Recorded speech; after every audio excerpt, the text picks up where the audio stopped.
just clicking live. Hey everyone. Okay, I think I'm in focus. Let me check there. Move over just a tad. Happy Friday. Usually I kind of plan this more in advance and, have something in particular to say, but I didn't this week. It was just a busy week. And so we're just going live. And I'm on Instagram too for a bit. I was telling my Instagram people before I went live that I will run out of screen time on my phone, which is where I'm live from Instagram. And so I will run out of time on there. And so if you want to catch me totally live, come over to Facebook because I am on my computer here.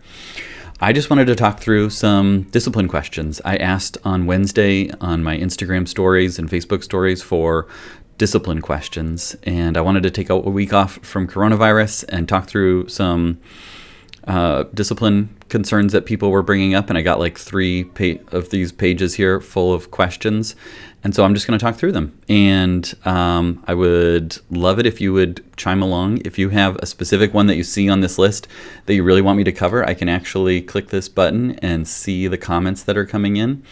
And as we get started, I have to find this. Show comments, window, comments and reactions. There we go. Okay. And as we get started, I would love to know what we've been doing on Friday nights to make Friday night special at our house is family movie night. And we've kind of been doing a rewatch of all the old movies from the 80s and 90s and 2000s that we really enjoyed growing up with. And so I would love in the comments if you could give us some ideas for movies that are fun for the kids. Last week we watched Rookie of the Year, where the kid breaks his arm and then he has like a magical ability to throw fastballs and plays for the Chicago Cubs and everything like that. We've watched The Sound of Music, which is definitely way before the 80s and 90s. But I would love to get some ideas from you. It was Father's Day, so I got to pick last week too, and we watched Heavyweights, which if you haven't watched Heavyweights, stop this live broadcast, get on Disney Plus, and watch Heavyweights, because it is by far one of the best movies from the 90s. Ben Stiller takes over this fat camp, and he's this like health nut guru guy, and turns this camp for overweight kids into he attempts to turn it into an infomercial for selling these VHS tapes to people. It is just hilarious, and Ben Stiller at his best, and his dad Jerry Stiller is in it too, and really great cast. So Heavyweights is what I would recommend you watch if you're looking for a movie. But I would love it in the comments if you could share some ideas for movies that you like as I take a sip of my coffee here. And then we get started. Okay, so I have 3 pages of these, and I'm just going to kind of pick and choose as we go. The first question that I saw, because there were several that said something along these lines, was about discipline issues in that like 12 to 18 month range. And what I see most frequently in that range that parents come in with is attention-seeking behavior. What is attention-seeking behavior? Attention-seeking behavior is behaviors that get a big reaction. And so in a couple questions here, head banging, head butting, scratching, biting, that's what I see all the time and hear from parents. And they are worried that something's wrong with their child, or why do they do this, or they're going to hurt themselves, or they're, a vengeful child that bites me and pulls my hair and does all these mean things to me. And parents then wonder, what am I supposed to do? Is this normal? And first and foremost, it is totally normal. It is normal for a 12-month-old to bite you. It is normal for a 12-month-old to pull your hair, or a 15-month-old to do something to get your attention, run off with the remote. That's what Gloria, our 15-month-old, likes to do all the time, is run off with the remote control, because she knows that it gets attention, because 5 people run after her to get it before she breaks it or throws it down the stairs or something like that, because, in the time of coronavirus, remotes are important to not get broken. Head banging, head butting, hitting their head on the ground, throwing themselves back, they're all attention-seeking behaviors. And I hear this all the time, and it's so frustrating for parents, because it's like, well, should I put them in timeout? And we can talk about timeouts later, but no, timeout doesn't work for a 15-month-old. What should I do because it hurts, or they think it's funny? Is my child going to grow up to rob liquor stores? Or you remember that movie Problem Child? I don't think we'll be watching that because it would give our kids too many ideas. But you remember that redheaded kid in Problem Child and all the trouble he caused because nobody loved him? Kids are the same way. Kids want attention. They will seek out what gets them attention, and they'll keep trying new things until attention comes their way. And what that means is if they find something that gets your attention, if pulling your hair, ow, ow, ow, don't do that, or wait, come back with the remote, and then chase them off, or oh my gosh, don't bang your head, that is terrible, you're going to hurt yourself. If those things get a big reaction from you, that's the currency of toddlers, is attention. And so if those things get them a payout of attention, then they're going to keep doing it. And they're going to keep doing it and keep doing it, keep doing it as it gets more and more attention. So every time they hit their head on the wall, and it's, so gingerly, it's not like they leave dents in the wall. They just kind of go, "Urgh," and they know exactly how much to do it. Or you'll see the toddler on the floor that does a tantrum and throws their head back, but they can tell, is this concrete or carpet? And then they, grade their head throwing backitude so that they don't get injured. And that's just attention-seeking behavior. They know exactly how it works. So what you do is you don't give them attention in those moments. And that's hard for parents to do because they're banging their head on the wall, or they're pulling on your hair, or biting you, or doing those other things that toddlers love to do because it gets attention, or running off with the remote. So if you don't give them attention, then it takes away the power, and they realize, oh, that didn't work. That didn't give me an attention. Let me try something else. Oh, sitting nicely gets me attention because then my mom says, well, you're doing a good job sitting nicely. Can I come sit with you and read a book with you? Oh, that gets attention.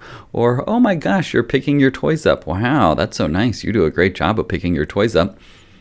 That's attention. And then I'll keep doing those sort of behaviors. It's difficult in the moment, though, when you see them banging their head on the wall. But if you see them banging their head on the wall and they're looking to you and then banging their head on the wall, and all of a sudden you're not jumping out of your chair and running over and, oh, no, don't do that. You'll hurt yourself. Then they quickly stop doing that. And so that would be my suggestion, is just to not give attention for headbutting and banging. We think it's funny. Of course they think it's funny because it gets a huge reaction out of you, and that is really funny. So if you stop doing that, then you will stop seeing those behaviors. It takes a little bit of time, because what toddlers will do is once they see, well, that didn't work. Maybe I should just turn the volume up. Maybe they didn't hear me. Maybe they didn't see me. Maybe I should just make it a little more aggressive. Let me run off with the remote and throw it down the stairs and see if that gets a reaction. Let me bang my head a little bit harder or a little bit louder, move a few steps closer, and then do it, because then she'll react, or then he'll pick me up or something like that. Or really react strongly when I get slapped or hit or something like that. If you take that away, that attention away, then eventually they'll say, okay, this doesn't work anymore. I'll move on to the next thing. And I think if you just repeat that until adulthood, then you'll probably be good, because I talk with a lot of parents of teenagers, and teenagers do attention-seeking behaviors too. And so if instead you give that currency out, if you give them attention when they're doing things that you like, or things that are neutral, or helpful, or allow you to get something done, wow, you're doing such a good job of playing with those blocks. If you play for them for 2 more minutes, then I'll come over and read a story with you. Well, I don't understand what she's saying, because I'm 15 months old, about 2 minutes, but I'm going to keep doing this because I know in a few minutes usually she comes over and sits down and reads a story with me. Or, wow, you're doing a really good job of picking up. Would you like some help? And then you go over and you help, and that's attention. And I got attention because I was picking things up. Well, maybe I should keep picking things up. If you instead focus on that, then you will see that your toddler gradually moves to doing those sorts of things. I'm not promising you that they still won't seek out attention-seeking behavior. Our 4-year-old, lately, her jam is to find different things that she knows that she shouldn't spray. We're talking like getting under the cabinets, like using, breaking through the child protective locks on the cabinets and like spraying Windex all over. Or recently she dumped an entire bottle of hand sanitizer refill, like this big of a bottle. It wasn't hand sanitizer. It was foaming soap. She dumped it into the carpet, and it took like, I don't know how much towels, and like I literally had to sit on the towels to try and soak it back up, and then use the vacuum, like the little washing vacuum thing, to vacuum out the soap of the carpet. But like those are attention-seeking behaviors too, because she knows it gets a big reaction. Whoa, you just dumped Windex all over the floor. You just sprayed your sister in the face. Those things get behavior too. Or her other move is she'll take her milk and she'll look you in the eye and then just turn it upside down. And just, that's what she loves to do because it gets attention. Why did you do that? If instead you can try and give her attention when she's doing well and then, oh, we spilled our milk. Like, well, we'll just clean it up. If you don't react to those things, they move on from them. They'll try again. They'll up the ante a little bit and then they'll move on. Okay. So that's what I would do. Hard to pick. There's so many great ones. Oh, the Little Rascals. Okay, so Lisa says the Little Rascals. I'm going to like that one. If you have, so we're talking about 90s movies that the kids can watch. We're talking about those. I think tonight we decided we're going to watch Remember the Titans. But if you've got 90s movies ideas, my recommendation to you all is to watch Heavyweights.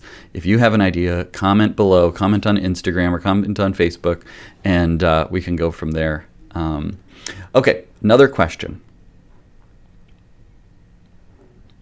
Okay, we kind of talked about that. 1-year-old who is stubborn / fights and screams if not getting her way. Discipline suggestions. 1-year-olds like to get their way. 2-year-olds, 3-year-olds, 4-year-olds, 5-year-olds, 35-year-olds like to get their way. It doesn't really stop, but what you can do along the same lines is the way that you react to it. And so what that looks like in my book is if it's something where as a toddler, like you can't do that. You can't run into the street. You can't play with the curling iron. You can't do those things. You start with listening to them, which doesn't mean necessarily they're saying anything. They're just screaming in your face and trying to grab what they want or get away from you. If you stop and you listen and then you empathize and you say, I know that you really want the curling iron. You want to play with the curling iron. It looks like so much fun because we use it to curl our hair and it looks like a lot of fun. But we can't because it's dangerous. But maybe instead you could do this. Give her something else. Distract her away. You don't have to try and discipline. There doesn't have to be a consequence for those things. They're just trying to figure out their world, and you're helping guide them in the right direction. It's much easier if you show them that you understand, wow, that looks like a lot of fun. I wish I could do that, than to just say, nope, nope, nope, or go sit in timeout. You can't do that. If you explain to them how you understand and get what they're going through, then you will see much better results in terms of, oh, my dad gets this. He gets it, me. He understands what I'm going through, that I'm really frustrated. But obviously we can't do that in reality. That's dangerous or illegal or just not going to happen today. And so if you can show them that you understand. So this discipline strategy that I'm talking about is called LEAP, and it's an acronym that I use to remember like how to go through the process, because when you're in the moment, it's really hard to think through because you're trying to figure out what consequence to give them. And instead, if you just stop and think, okay, LEAP, listen, I hear what they're saying, I see what they're saying. A is, what is it? No, it's L-E, sorry, can't spell today. E is empathize. Show them that you understand their feelings. I hear you. You are frustrated. I see you. You are angry. I see you. You are sad. If you empathize, meaning you show them or tell them what emotion you think they're having, and you can take a little bit of their tone too. You can say, I see Gloria is sad. Like she will say, oh, I hear that. I hear the sadness in his voice. It sounds like me. He must understand me. People like to feel like the people that they're around understand them. This is true for toddlers and for adults. And then you can, so listen, E is empathize, A is acknowledge the problem. Oh, Gloria, I see that you're sad because you really want to play with the hot curling iron, but you can't do that. And so I've listened. I see that what she needs. I see why she's sad. She's empathize, acknowledge the problem. You're sad because, and then P would be, so LEAP. P would be propose a solution. It doesn't mean that you have to solve the problem for them, but it means you can propose a solution. Now, sometimes that just means protecting them from injuring themselves. Well, we can't touch that. How about we do this instead? And then we distract them away. So the solution that you're proposing is doing something else or shifting our focus to something else. You can use this for all ages. Oh, Harry, I know that you really want to pick a show because you told me that you really want to watch Rookie of the Year. And you were really excited to watch it, weren't you? Okay, so I listened, I empathized, and then I acknowledged the problem. You're really sad because you wanted to watch that show. Now, we have to get going. We got to go to the store. But what if we let Harry pick the music that we're going to listen to in the car? What if when we get home, Harry can pick